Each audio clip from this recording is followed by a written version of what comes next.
Islamic উক্তি অথবা বাণী সম্পর্কে জানা প্রতিটি মুসলমান ভাই বোনদের জন্য অত্যন্ত জরুরি। চলুন তাহলে সেরা 10টি ইসলামিক মোটিভেশনাল উক্তিগুলো জেনে নেওয়া যাক। আপনার দুর্বলতাকে শক্তিতে পরিণত করার ক্ষমতা একমাত্র আল্লাহ রাব্বুল আলামিনই রাখেন। সেজন্য আপনি তার কাছেই পানাহ চান, প্রার্থনা করুন।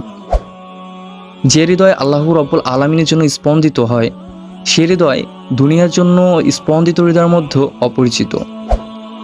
পৃথিবীতে যখন আপনাকে কেউ বুঝতে চেষ্টা করবে না, এতটুকু মনে রাখবেন আল্লাহ রাব্বুল আলামিনই আপনাকে বোঝেন।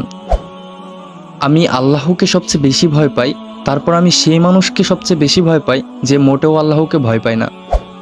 কেউ আপনার থেকে দূরে চলে গেলে আপনি চিন্তিত বা রাগান্বিত হবেন না, কারণ এটা আল্লাহ রাব্বুল আলামিনের পরিকল্পনা ছিল।